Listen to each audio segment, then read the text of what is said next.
ونستغفره ونؤمن به ونتوكل عليه ونعوذ بالله من شرور أنفسنا ومن سيئات أعمالنا من يهده الله فلا مضل له ومن يضلله فلا هادي له ونشهد أن لا إله إلا الله وحده لا شريك له ونشهد أن سيدنا ونبينا ومولانا محمدا عبده ورسوله صلى الله تعالى على خير خلقه محمد وآله وصحبه أجمعين أما بعد قال النبي صلى الله عليه وسلم كلكم راع وكلكم مسؤول عن رعيته اللهم صل على محمد وعلى آل محمد وبارك وسلم قابل احترام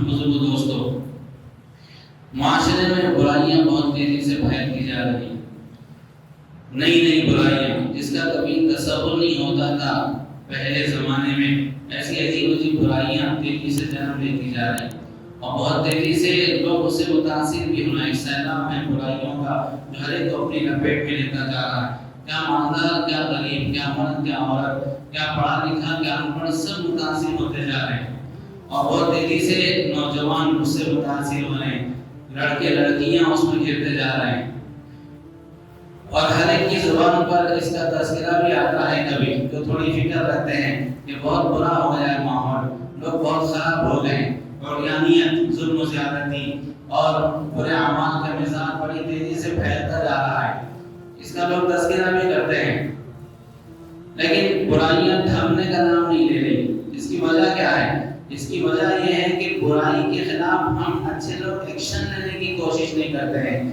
جو لوگ برائی سے بچے ہیں وہ برائی کو دفع کرنے کی کوشش نہیں کرتے ہیں ہاں برائیاں پھیلانے کی محنت تو بڑی تیزی سے ہو رہی ہر برائی کرنے والا برائی کو پھیلانے کی کوشش بھی کرتا ہے وہ برائی کا داعی ہوتا ہے نشہ والا نشہ پھیلانے کی کوشش کرتا ہے ہر نشہ والا اپنے دوست کو نشے اور چیزوں کے استعمال کی تلقین کرتا ہے ہر بد کردار آدمی اپنی بد کرداری دوسروں کو سکھا رہا ہے بے پردہ جو خواتین ہیں وہ دوسروں کو بے پردگی سکھا رہی ہیں ظلم زیادتی کا مزاج رکھنے والے ظلم زیادتی کا مزاج اور اس کی تعلیم لوگوں کو دے رہے ہیں جو نماز چھوڑتے ہیں اور جو دھوکہ دیتے ہیں وہ اپنی بے نمازی پن اور اپنا دھوکہ دینے کا مزاج لوگوں کو دے رہے ہیں لہذا جب محنت ہوگی تو پھر جس چیز کی محنت ہوتی ہے وہ معاشرے میں پھیلتی ہے اچھائی کی محنت ہوگی تو اچھائی پھیلے گی اچھائی کی محنت کم ہو گئی برائی کی محنت ہر جگہ ہے ہر برا آدمی برائی کی تلقین کرتا ہے گندے ویڈیوز دیکھنے کا جن کو شوق ہے وہ اپنے دوستوں کو وہ سینڈ کر رہے ہیں اور دیکھنے کی تلقین کر رہے ہیں تو ظاہر بات ہے کہ پھر وہ اس کا پرچار جب ہوگا تو وہ زندگی میں آئے گی گانجا پینے کا مزاج چھوٹے چھوٹے بچوں میں اور اپنے دوستوں کو سکھاتے جا رہے ہیں لہذا وہ تیزی سے گانجا پینے کے عادی بنتے جا رہے ہیں ناچنا گانا یہ مزاج تیزی سے اس لیے پھیل رہا ہے کہ اپنے دوستوں کو اس کی تلقین کرتے ہیں آپ نے دیکھا ہوگا شادیوں میں جو ناچنا پسند نہیں کرتا ہے جو ناچنے کی محفل میں شریک ہونا نہیں چاہتا ہے اس کو بھی زبردستی نچوایا جاتا ہے زبردستی نچوایا جاتا ہے شادیوں کے موقع پر دیکھیں کہ بڑی عمر کے لوگ ہوتے ہیں ذرا مہذب لوگ ہوتے ہیں وہ پسند نہیں کرتے ناچنا زبردستی کھینچ کر لا کر نچوایا جاتا ہے زبردستی نماز نہیں پڑھائی جاتی ہے زبردستی سنت کی تلقین نہیں کی جاتی ہے زبردستی اچھی چیزوں کی تلقین لوگوں کو نہیں کی جاتی برائیوں کی جا رہی تو جس کی محنت ہوگی جس کا پرچار ہوگا جس کے لیے کوششیں کی جائے گی تو پھر وہی معاشرے میں چیز ترقی کرتی جائے گی تو ہم نے اچھی چیزوں کی محنت چھوڑ دی ہے اور بری چیزوں کی محنت بڑی کثرت سے ہو رہی ہے خیر بھی کر رہے ہیں اور سازش کے ساتھ کر رہے ہیں ہم بھی کر رہے ہیں چاہتے نہ چاہتے ہم بھی اس کا پرچار کر رہے ہیں تو لہذا نتیجہ یہی ہوگا کہ برائیاں تیزی سے پھیلے گی ہمارے نبی حضرت محمد صلی اللہ علیہ وسلم نے ہمیں جو مزاج دیا تھا ہمیں جو زندگی دی تھی ہمیں جو پاکیزہ زندگی گزارنے کی آپ نے ہمیں عملی طور پر آپ نے ہماری رہنمائی کی وہاں پر نیکی پر چلنے والا نیکی کی تلقین بھی کرتا تھا نیکی پر چلنے والا نیکی کی تلقین کرتا تھا نمازی نماز کی دعوت دیتا تھا پردے کا مزاج رکھنے والے پردے کا مزاج سکھایا کرتے تھے جو ظلم و زیادتی سے بچتے تھے انصاف کا مزاج رکھتے تھے وہ لوگوں کو تلقین بھی کرتے تھے اور انصاف کی تعلیم دیتے تھے. لہذا پورے معاشرے کے اندر خیر تھا، اس لیے کہ خیر پر چلنے والا خیر کی تلقین کرتا تھا. اور پھر ہمیں اس کے ذمہ دار بھی بنایا گیا ہے. ہم جو مذہب اسلام کو مانتے ہیں، ہمارے نبی جو دین لے کر آئے اس میں دین پر چلنے کے ساتھ ساتھ دین کی محنت کرنا یہ بھی ہمیں سکھایا گیا ہے. اذان اگر ہو گئی، نماز کے لیے ہم نکل رہے ہیں تو نماز کی محنت کرنا یہ بھی ہماری ذمہ داری ہے. رمضان آ گیا، روزے رکھنا، ہم اپنے آپ کو تیار کر رہے ہیں تو روزے رکھوانے کی محنت کرنا اس کے بھی ہم ذمہ دار ہیں.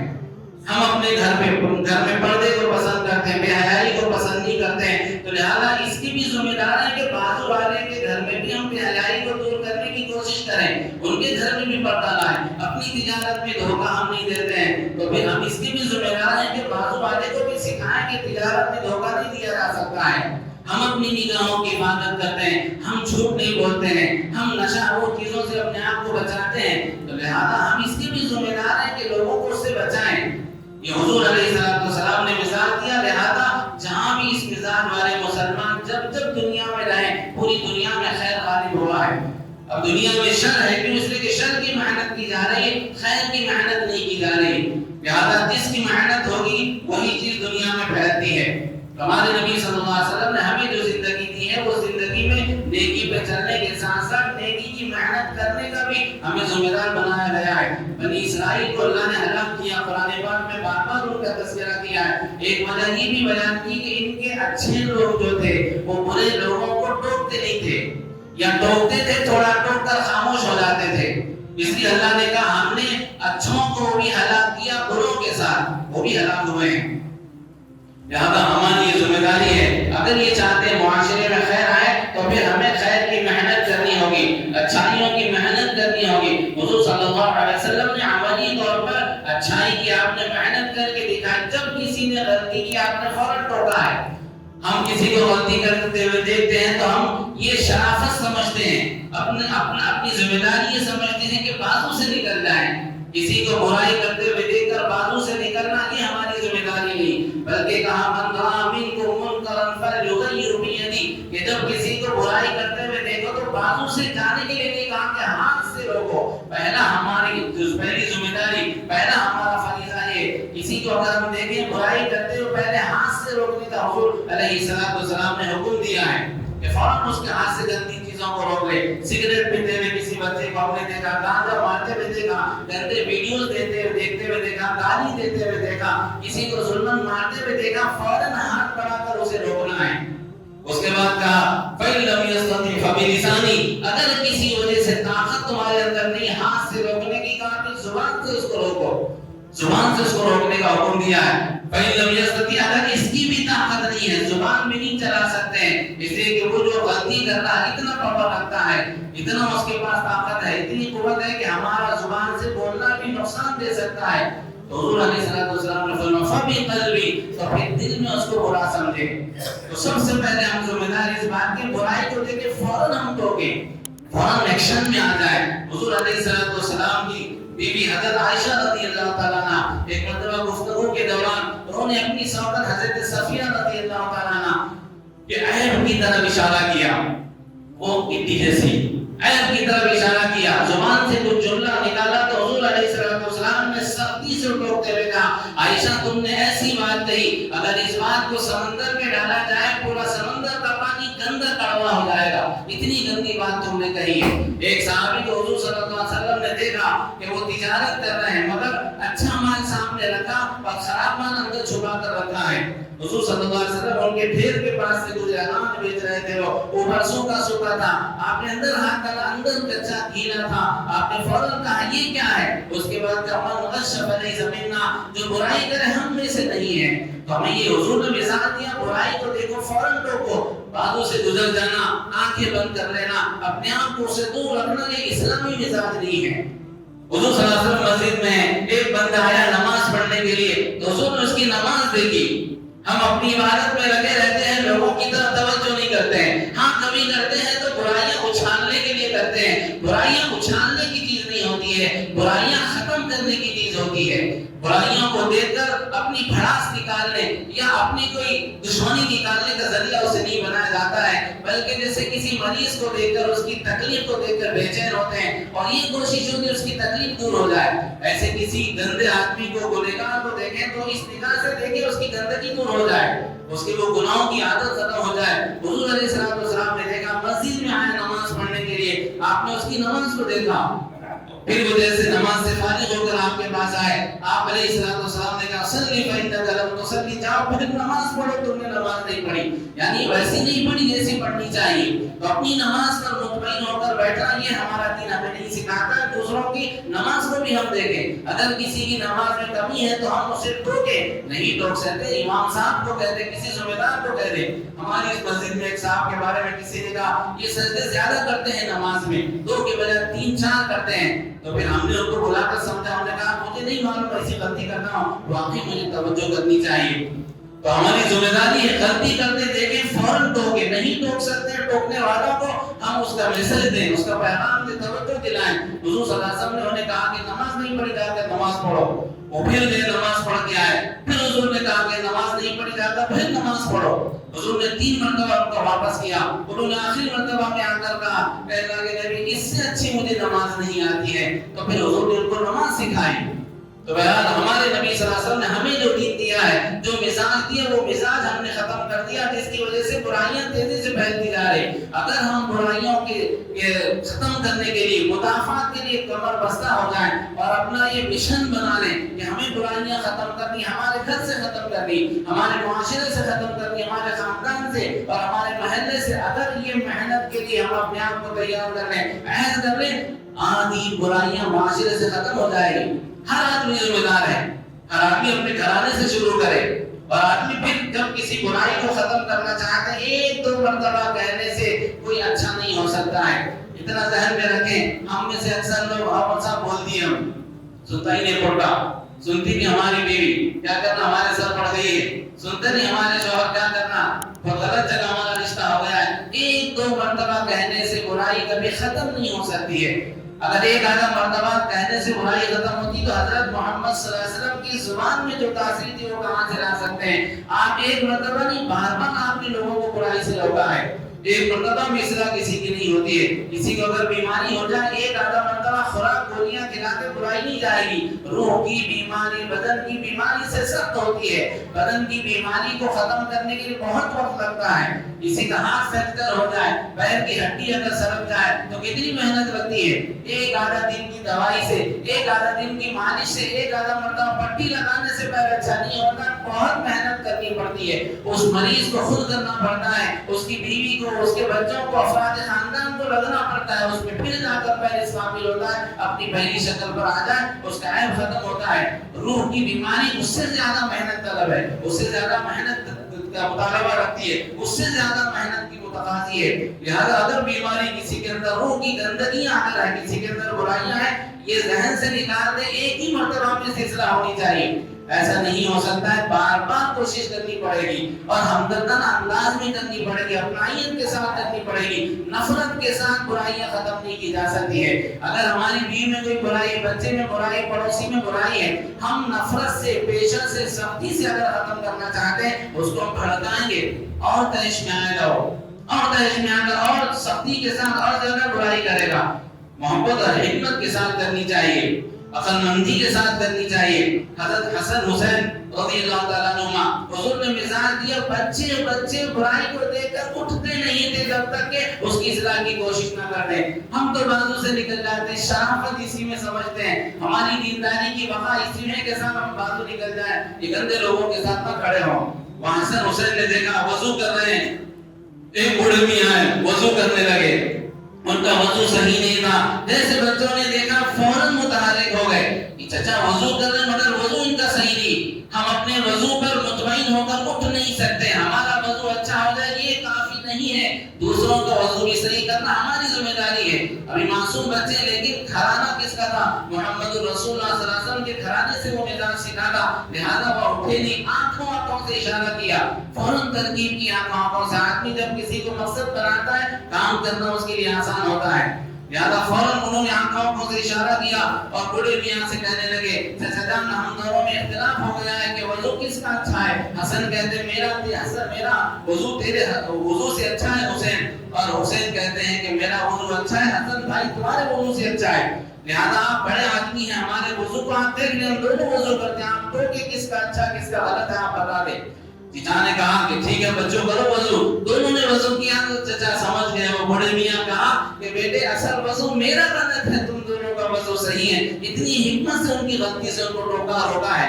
تو یہ مزاج اگر ہمارے اندر ہوگا, کسی کو غلط کام کرتے دیکھیں گے, گندے ویڈیوز دیکھتے ہوئے دیکھیں گے, لڑتے جھگڑتے دیکھیں گے اور غلط حرکت میں دیکھیں گے, پڑھائی سے پیچھے رہ کر بیکار واہیات میں لگے ہوئے دیکھیں گے, گھر کی بیوی کو برائی میں دیکھیں گے, بچی کو برائی میں دیکھیں گے, یہ مزاج ہوگا تو پھر کوشش کریں گے اس کو روکنے کی. تو ہمارے نبی صلی اللہ علیہ وسلم نے ہمیں یہ مزاج دیا ہے. تو بار بار بولنا پڑتا ہے, ایک آدھا مرتبہ میں کوئی سدھر نہیں سکتا ہے, حکمت کے ساتھ ٹوکنا پڑتا ہے. یا تو ٹوکتے نہیں, یا ٹوکتے ایک آدھا مرتبہ ٹوک کر بس کر دیتے ہیں, ہمت ہار جاتے ہیں, یا حکمت استعمال نہیں کرتے ہیں. حضرت معاذ بن جبل رضی اللہ تعالیٰ عنہ 18 سال میں اسلام لے کر آئے, بہت باصلاحیت نوجوان تھے. حضور صلی اللہ علیہ وسلم نے بہت ان کے فضائل بیان کیے. آپ نے فرمایا کل قیامت کے دن علماء کا جھنڈا ان کے ہاتھ میں ہوگا, امت کے علماء ان کے پیچھے ہوں گے. ان کے خاندان کے بڑے آدمی عمرو بن جموح رضی اللہ عنہ اسلام نہیں لائے, مدینے میں ہے, اسلام تیزی سے پھیلا, ہر گھر میں اسلام داخل ہو چکا ہے, ہر صحابی فہم کلمہ پڑھنے کے لیے تیار ہے. عمرو بن جموح بڑے آدمی مگر سمجھ نہیں پا رہے اور بت پرستی کو چھوڑنے کے لیے تیار نہیں. انہوں نے ترغیب کی کہ ان کو تو ہدایت پر لا کر رہوں گا, ہم جیسے یہ اپنا مشن بناتے ہیں, مقصد یہ کر کے رہوں گا. بعض لوگوں کو ہم نے دیکھا ہے کہ گناہ میں یہ عائد کرتے وہ کر کے رہوں گا, اس کو تو پٹا کے رہوں گا, اس کو تو اپنا گرویدہ بنا کے رہوں گا, اس طرح ظلم سے قتل تو کر کے رہوں گا. اس میں آدمی محنت کرتا, عزم کرتا, اس کے لیے آسانی ہوتی ہے. اگر عزم کرے اس بے نمازی کو نمازی بنا کر رہوں گا, نوجوان عزم کرے وہ بے نحوی کا شکار ہے, شراب کھانی ہے, گانجے میں پڑا ہوا, اسے تو میں چھڑا کر رہوں گا. اگر عہد کرے گا, ایک آدمی کو تو کم سے کم سدھار سکتے ہیں, ایک آدمی کو تو کم سے کم سدھار سکتے ہیں. جب دنیا سے جائیں گے پیچھے کچھ ہمارے ہم چھوڑ کر جائیں, اللہ کے سامنے حاضری ہو تو کچھ پیش کر سکیں, ہمارے پیچھے کچھ نمازی ہو, ہمارے پیچھے کچھ روزے دار ہو, ہمارے پیچھے کچھ حفاظ ہو, ہمارے پیچھے کچھ باخلاق ہو, ہمارے پیچھے کچھ سنتوں پر چلنے والے ہو. بہنوں میں مزاج ہم جائیں اللہ کے پاس, ہمارے پیچھے کچھ پردہ والی مزاج رکھنے والی عورتیں ہمارے پیچھے ہوں, قرآن پڑھنے والے ہمارے پیچھے ہو, حلال حرام کی تمیز کرنے والے کچھ ہمارے پیچھے ہو. یہ آدمی اگر فکر کرے گا, عزم کرے گا, آسان ہے. ہرگز کبھی ایسا نہ ہو, ہرگز کبھی ایسا نہ ہو کہ لوگ ہماری برائیوں سے برائیاں سیکھیں. یہ بہت بری بات ہے. ہم نے لوگوں کو تو بے دین بنا دیا, پیسہ لوگوں کو ضائع کرنا ہم نے سکھا دیا, اور بھی گندی چیزیں فونوں میں دیکھنا ہم سے لوگوں نے سیکھ لیا, کاروبار میں دھوکہ دینا لوگوں نے ہم سے سیکھا, چوری کرنا لوگوں نے ہم سے سیکھا, اور اسٹائل کا ڈریس استعمال کرنا, اوریانیت اور اپنے بدن کا اظہار کرنا, یہ لوگوں نے اگر ہم سے سیکھا, بہت نقصان کی, بہت ڈرنے کی بات ہے. حضور صلی اللہ علیہ وسلم نے ہمیں جو تعلیم دی, خیر کا ذریعہ بنے اور شر کے لیے ہم کفل بنے. خیر کی چابی, حضور نے دعا سکھائی, اے اللہ ہمیں خیر کی چابی بنا, شر کے لیے کفل اللہ بنا دے. یعنی خیر ہم سے پھیلے, شر ہم سے نہ پھیلے. لیکن الٹی ہماری زندگی ہے, گندی چیزیں سیکھتے ہیں, لوگوں کو گندی چیزیں سکھاتے ہیں. کتنے لوگ ایسے ہیں کہ ہماری گندگیوں سے لوگ گندگی سیکھ رہے ہیں, ہماری برائیوں سے لوگ برائی سیکھ رہے ہیں. عمرو بن جموح رضی اللہ تعالیٰ عنہ کو دیکھا حضرت معاذ بن جبل نے, انہوں نے سوچا, عہد کیا, ان کو تو میں بت پرستی سے روک کر رہوں گا. یار سمجھا مگر سننے کے لیے تیار نہیں. تو ایک ترکیب کی انہوں نے, جس بت کی وہ پوجا کرتے تھے, رات میں جب سو گئے, خاندان کے آدمی تھے, آہستہ سے ان کے گھر میں گئے, وہ بت لیا, گھر کے پیچھے بڑا نالا تھا, لے جا کر ڈال دیا نالے میں. اب یہ صبح میں اٹھے, بت کو تلاش کرے, کہاں میرا خدا, کہاں میرا خدا. بہت دیر کے بعد تلاش کرے, نہ ملا. گھر کے باہر جب جا کر پیچھے دیکھا, نالے میں پڑا ہوا نظر آیا, تو فوراً گالیاں دینے لگے, برا بھلا کہنے لگے, اسے لیا, نہلایا اور پھر خوشبو لگائی. اس کے بعد پھر اس کو سجدہ کرنے لگے. پھر عمرو بن جموح کو دیکھا, معاذ بن جبل نے پھر سوچا, ابھی عقل ٹھکانے نہیں آئی, اگر خدا ہوتا تو پیچھے نالی میں جا کے کیسے گرتا, اگر کوئی ڈھکیلتا تو اپنے آپ کو روک سکتا تھا. اتنی بات ابھی سمجھ نہیں آئی. لہٰذا پھر رات کا انتظار کیا, پھر رات میں پھر لے جا کر نالے میں پھینک دیا. اب کی مرتبہ اور بری طریقے سے بہگا. پھر وہ تلاش کرتے ہوئے گئے, پھر دیکھا, پھر برا بھلا کہنے لگے, کس کم بخت نے کیا. پھر لا کر اسے پھر اچھے سے صاف کیا, نہلایا, خوشبو لگائی, پھر اس کو سجدہ کرنے لگے. اس کے بعد پھر اسی رات میں ایک ترکیب انہوں نے کی، ابھی اگر ٹھکانے نہیں آئے کچھ اور کرنا پڑے گا، ایک مرا ہوا کتا لے کر آئے، ایک رسی کا کنارہ اس کتے کی گلے میں باندھا، گردن میں، دوسرا کنارہ خود کو باندھا، لے جا کر دونوں کو نالے میں پھینکا۔ اور جب تیسرے دن جب گئے وہ دیکھا کہ کتے کے ساتھ پڑا ہوا ہے اور بار بار اسے لے جا کر کوئی پھینکتا، اپنا بچاؤ نہیں کر سکتا، یہ خدا کیسے ہو سکتا ہے؟ ان کی عقل میں بات آئی اگر یہ میرا خدا ہوتا تو کم سے کم اپنا ڈیفینس کر سکتا تھا، اپنی مدافعت کر کے اپنے آپ کو روک سکتا تھا، لیکن یہ اپنے آپ کو نہیں روک پا رہا ہے، لہذا خدا یہ نہیں ہو سکتا ہے۔ پھر وہ اسلام میں داخل ہو گئے۔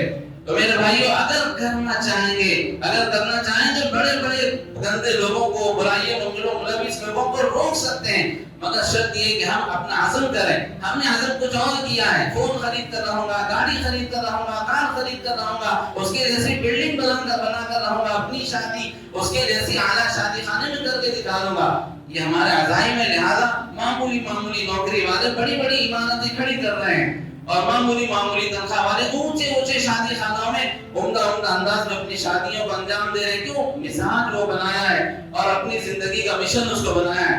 حضرت ابن دینار رحمۃ اللہ علیہ بزرگ ہیں، صحابہ کے دور کے تابعین میں سے ہیں۔ ایک مرتبہ وہ جا رہے تھے، دیکھا ایک نوجوان بہت اونچا مکان بنا رہا ہے اور حسین و جمیل ہے، دیکھنے میں بڑا سمجھدار نظر آتا ہے۔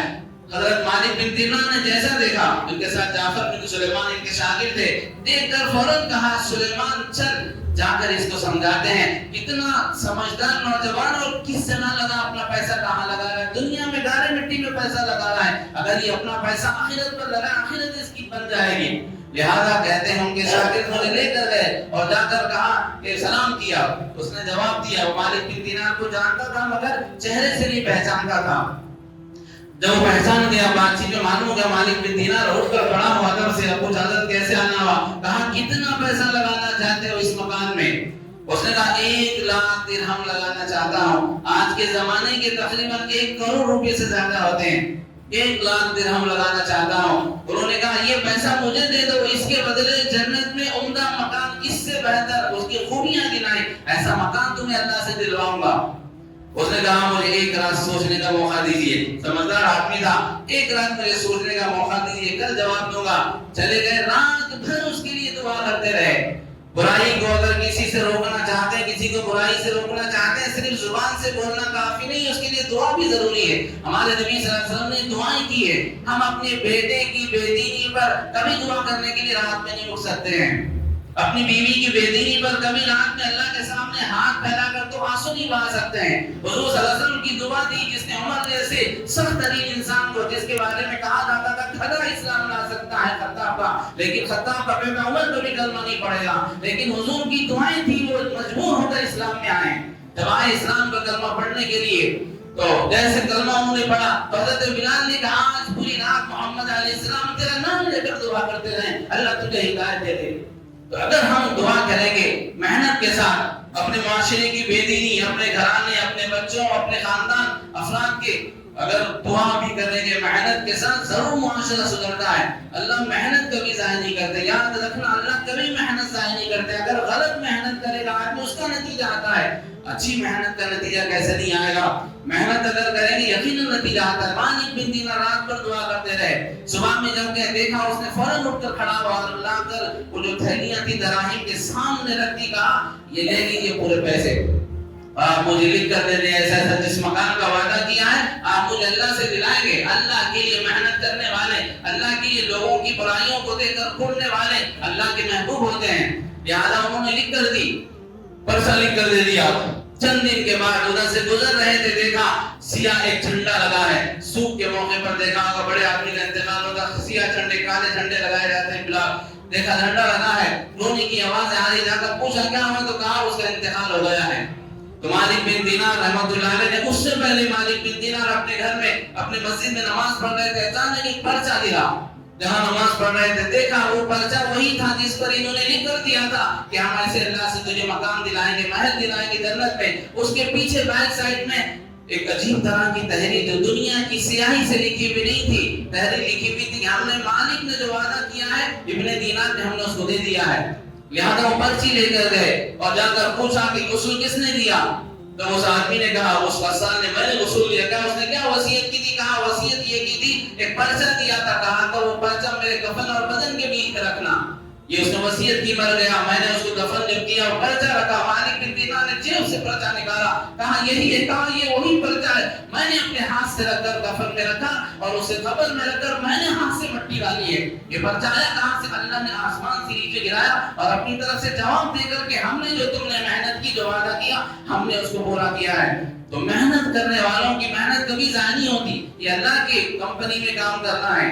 اللہ کی کمپنی میں، حکومت کی اگر نوکری مل جائے لوگ کتنا خوش ہوتے ہیں. ہر طرح کی سیفٹی ہوگی، ہر طرح کی حفاظت کا سامان ہوگا، ہر چیز سستے میں ملے گی.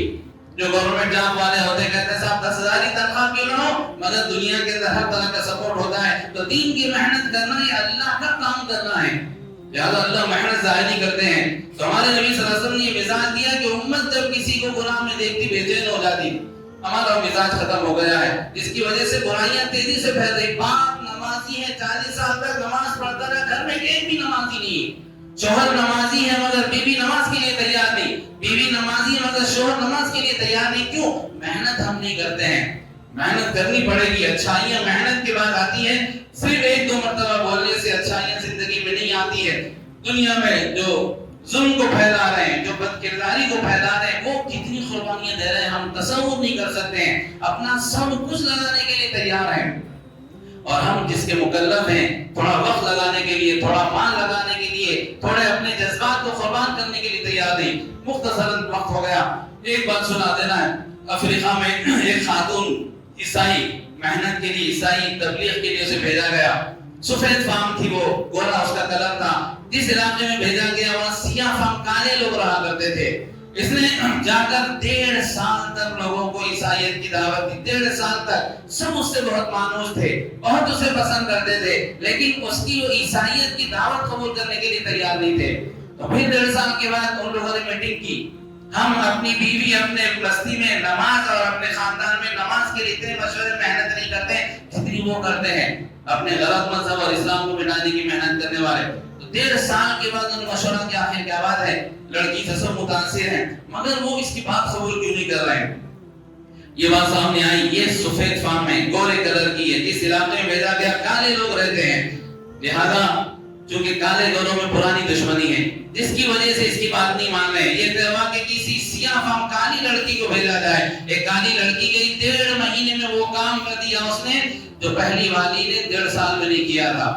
اس کے بعد پھر جب سب عیسائی بن گئے، تقریب کی گئی، ایک بہت بڑا جلسہ منعقد کیا گیا. وہ لڑکی جو داعیہ تھی اسٹیج پر کھڑی ہوئی، اس نے کہا لوگوں کو مخاطب کر کے مجھے پہچانو، مجھے پہچانو. پہچانتے ہو کہ نہیں؟ کہا کیسے نہیں پہچانے، 1.5 مہینے سے ہمارے پاس ہو اور آپ کی دعوت پر ہم نے اپنے مذہب کو چھوڑا. کہا 1.5 مہینہ نہیں، 1.5 سال سے ہو.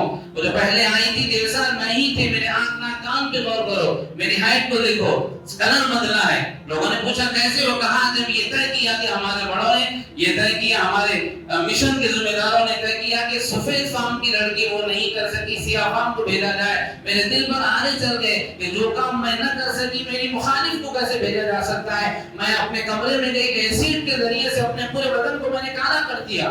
حسن سے بڑھ کر عورت کے پاس کوئی چیز کی قیمت نہیں ہوتی ہے. ہر چیز کو لٹا سکتی، حسن کو نہیں لٹائے گی. لیکن اس نے اپنے عیسائی مذہب کی تعلیم اور اس کے مذہب کو پھیلانے کے لیے اپنے حسن کو قربان کر دیا. اور ہم 1 روپیہ قربان کرنے کے لیے تیار نہیں، 1 دن قربان کرنے کے لیے تیار نہیں، وقت قربان کرنے کے لیے تیار نہیں، اپنے کسی خالص جذبے کو قربان کرنے کے لیے تیار نہیں. دعا کرتے ہیں کہ اسلام غالب ہو جائے، دعاؤں سے اسلام غالب نہیں ہوتا ہے. قربانی سے اور وقت لگانے سے، محنت کرنے سے اسلام غالب ہوتا ہے. اس کے لیے بہرحال ہم ذمہ دار ہیں نیکیاں دنیا میں پھیلانے کے، برائیاں مٹانے کے. ہر ایک ذمہ دار، حضور نے فرمایا کلکم راعٍ، تم میں سے ہر ایک ذمہ دار، ہر ایک سے پوچھا جائے گا، ہر ایک سے پوچھا جائے گا. کون پوچھے گا؟ جبرائیل نہیں، اللہ خود پوچھیں گے. اس کے لیے بہرحال وہاں کوئی بہانہ نہیں چلے گا، کوئی بہانہ نہیں چلے گا. اگر بہانہ کر سکتے تھے تو صحابہ کر سکتے تھے، لیکن کوئی بہانہ نہیں چلا. اپنے بچوں کو چھوڑ دیا، یتیم کر دیا، بیویوں کو بیوہ کر دیا، اپنے کھیت چھوڑ دیے، سب اپنا لٹا دیا. دین کے لیے اللہ کے پاس کوئی بہانہ نہیں ہے. اس کے لیے بہرحال ہم کوشش کریں، دعا کریں، اللہ تعالیٰ ہمارے ذریعے سے خیر دنیا کو غالب کریں. اللہ